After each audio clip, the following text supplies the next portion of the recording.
Hey, what's up, world? Welcome back to another episode of Just Grow It, the podcast. I'm your host, Big City Gardener. And today we're going to do something different, right? Normally, whenever you hear the show, you hear me interviewing a guest and we're just having great conversations. And I'm trying to learn a little bit more about them. But what we are going to start doing is incorporating some of these episodes right here. These will be short little episodes where we talk about gardening, where I can give you some tips and some tricks to help improve your gardening. All right. So today, this will be the first episode where we do that.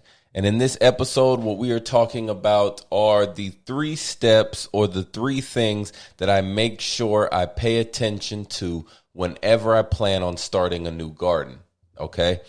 So oftentimes, whenever people are ready to start a garden, they think they just hop in. I'm going to put a garden here, and they give it no more thought. And that is the incorrect way to do it. So the first thing that we pay attention to whenever we are setting up a new garden is the location of the garden.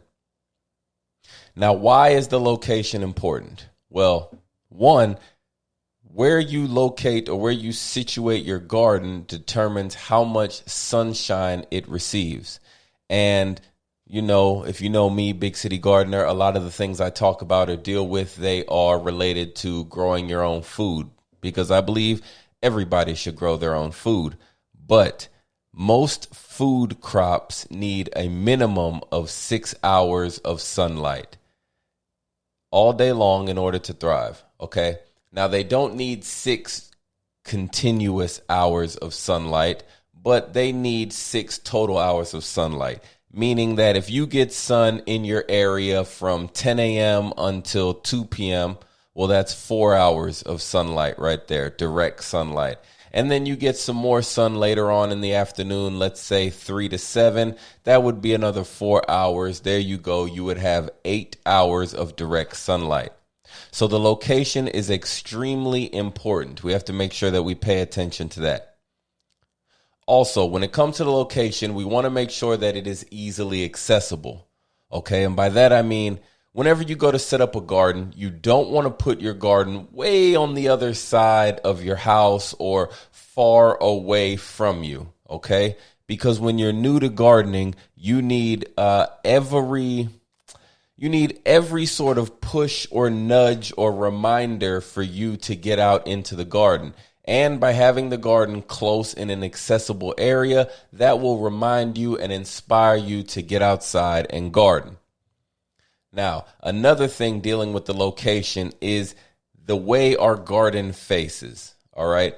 Now, everything is going to tell you that you need a south-facing garden. And that is true. It is the best-facing garden. And that is because it will receive the most sunlight throughout the day. Now, this is keeping all things equal, of course, right? If you have big trees that are shading the area and the south side of your garden is shaded by these trees, well, then the south side of your garden will not receive the most sunlight. But all things equal, everything else equal, south-facing gardens, they receive the most sunlight throughout the year. All right. So those are some things that I'm paying attention to whenever it comes time to set up a brand new garden. That's what I'm thinking about when it comes to the location. All right. Now, the second thing I'm thinking about is access to water. All right. A lot of times people will place gardens wherever they think, one, they'll look the best, or 2, wherever they have the space, and they don't take into account what they actually need for the garden. All right. And by that, I mean, no garden is going to be successful without water. I don't care if you have the best location with the most sun and the most fertile soil ever. If you do not have water, you will not have a successful garden, period. So the second thing I want to do is make sure we have easy access to water. I know a lot of people, they start gardens in the fall time because it's cooler outside and it kind of reminds you to start gardening. Or some people even start gardens in the spring after they've come out of that dormant stage in the winter and they just want to, feel life or reinvigorate their spirit again. They decide to start a garden. And it's all good to garden in the fall and the spring whenever it's not so hot outside. You won't have a problem lugging around jugs of water to water your garden. But I guarantee you when the summer comes around and it's 100+ degrees, like it is here in Houston, when that summer comes around, you are not going to want to be outside having to hand water your garden all the time. I guarantee that. All right. So we're going to want to make sure that we pay attention to how close, or better yet, pay attention to the closest water source whenever we are setting up a garden. All right. And the third thing that we're going to pay attention to is the actual sun exposure. All right. You heard me earlier talking about most things need a minimum of 6 hours of sun. Well, that has to deal with the third thing. That is sun exposure, right? That deals with part shade, full shade, things like that.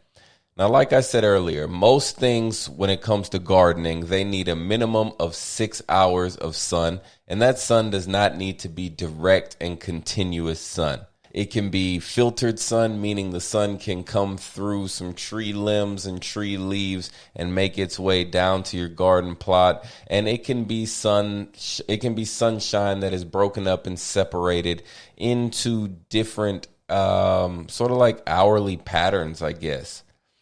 You know, like I said, it does not have to be continuous sun, but the sun exposure is important.